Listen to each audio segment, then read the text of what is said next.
BJP सरकार में BJP camp कार्यालय पर ही चल गया बाबा का बुलडोजर। बीजेपी के जिला उपाध्यक्ष के कैंप कार्यालय पर जिला प्रशासन ने बुलडोजर से कार्यालय को किया ध्वस्त। इस कार्रवाई से नाराज बीजेपी के जिला उपाध्यक्ष ने कहा कि हमें तो अपनों ने लूटा, गैरों में कहाँ दम था। बीजेपी जिला उपाध्यक्ष सुरेंद्र सिंह ने जिला प्रशासन पर भी गंभीर आरोप लगाया है। कहा सपा में लोकतंत्र था, भाजपा में लोकतंत्र नहीं है। आखिरकार भाजपाइयों ने ही तोड़वा दिया बीजेपी का कैंप कार्यालय। सुरेंद्र सिंह, जिला उपाध्यक्ष, भारतीय जनता पार्टी बनी। अच्छा जी, आपका कार्यालय कैंप कार्यालय कहाँ पर था और क्या हुआ? मेरा कैंप कार्यालय जहाँ पर खड़ा हूँ, इंदिरा मार्केट स्थिति जहाँ पर खड़ा हूँ वहाँ पर है। अच्छा, तो क्या मैं तो भारतीय जनता पार्टी के नाम से भारतीय जनता पार्टी के जिला कार्यालय पर गया था और मुझे जो ही पहुँचा तो पता लगा कि वहाँ तोड़ रहे हैं लोग, तो लौट करके आना भी नहीं था क्योंकि भारतीय जनता पार्टी काम से गया था तो उसको करना भी जरूरी था। लेकिन क्या बताया, तो किसने तोड़ा? सरकार के लोगों ने आके तोड़ा तो सरकार ही को माना जाएगा। सरकार ने तोड़ा। तो क्या पहले कोई नोटिस दी गई थी या कुछ? कोई नोटिस नहीं। कब से ये कार्यालय था आपका? ये करीब इंदिरा मार्केट जब से बना तब से था। तब से आपका ये कैंप कार्यालय रहा? तब से करते हैं। समाजवादी पार्टी के सरकार में कार्यालय को तोड़ा गया और पुनः मैं धरने पर बैठा और एक हफ्ते के अंदर कार्यालय को बनाया गया और समाजवादी पार्टी की सरकार ने बना करके मुझे दिया।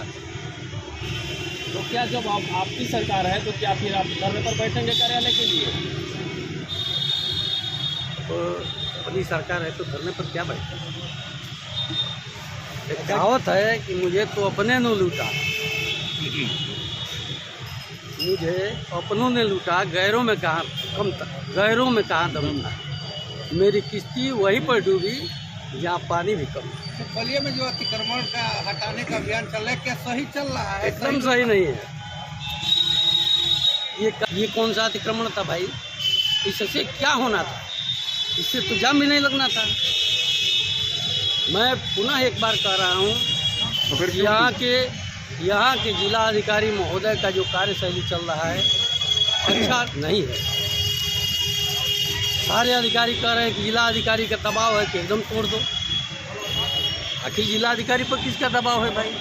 मैं जिला अधिकारी से 4 दिन से मिलने का समय लिया था। 11 बजे बुलाए, उठ करके भाग गए। पुनः आज भी मैं गया मिलने के लिए, आज वो चले गए आजमगढ़ बैठक। तो कम से कम बैठते थे, कौन लोग बैठते थे? इसमें भारतीय जनता पार्टी का कोई भी व्यक्ति नहीं है या नहीं बैठता था। जब सरकार नहीं थी तो सारे लोग यहीं से आंदोलन करते थे, यहीं से लड़ाई लड़ते थे। समाजवादी पार्टी के साथ हम लोग यहीं से लड़ते भी थे और तोड़वाई तो उनसे बनवाए भी। बहुजन से भी लड़े और बहुजन सरकार से लड़ करके भी हम लोगों ने इस कार्यालय को खाली नहीं होने दिया। इसलिए अब क्या बताएं, जब मैं धरने पर बैठा तो कार्यालय बन गया, इसका मतलब कि लोकतंत्र था। बन जाएगा तो पुनः मालूम है कि लोकतंत्र है। भारतीय जनता पार्टी ही तोड़वा रही है। तो भारतीय जनता पार्टी तोड़वा रही है इसलिए कि कहीं ये बड़ा नेता न हो जाए, कहीं बलिया विधानसभा का यही दावेदार न हो जाए। तो इसलिए ये सब चल रहा है। तो इससे मैं घबराने वाला नहीं हूँ। यानी कहीं से अंदरूनी साजिश नहीं मानते हैं? मैं 40 वर्षों से विपक्ष से लड़ा हूँ। यानी इसे ये जो हुआ अभी हाल ही में जो 40 साल से आपका कैंप कार्यालय रहा, तो इसे कहीं ना कहीं आपको राजनीतिक नजरिए से देखा जाए तो अंदरूनी एकदम देख रहे हैं। बलिया में तो खास तौर से अंदरूनी बहुत है। क्या है? आप वही के पार्टी के लोग आपको दबाने की कोशिश कर रहे हैं? भाजपा की बात कहा है, कि मुझे तो अपने ने लूटा, गैरों में कहा दम था, मेरी कश्ती वहीं पर डूबी जहाँ पानी कम थी। तो किसने डुबाया कश्ती? उसमें बताना क्या है, मैं तो बता रहा हूँ।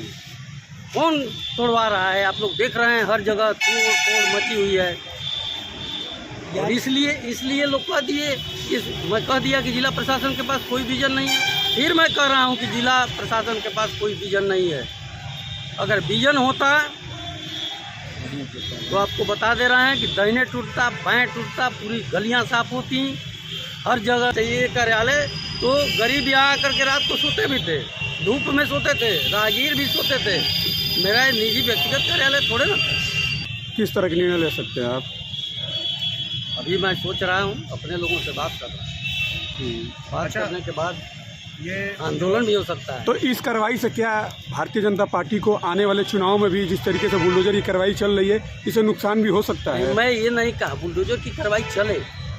मैं कहा कि जो रेवड़ी वाले, जो पटरी दुकानदार हैं, जो ठेला पर बेच रहे हैं, उनको अगर 10,000, 20,000, 25,000 रुपया मोदी जी और योगी जी दे रहे हैं, वो दे रहे हैं, तो और उस ठेला को उठा करके जेसीबी से पटक रहे हैं लोग, तोड़ रहे हैं लोग, तो 20,000 का तो उसका ठेला है, 10,000 रुपया मिला, 20,000 उसका नुकसान हो गया। तो इस तरीके से कोई गरीब का उत्थान कैसे होगा?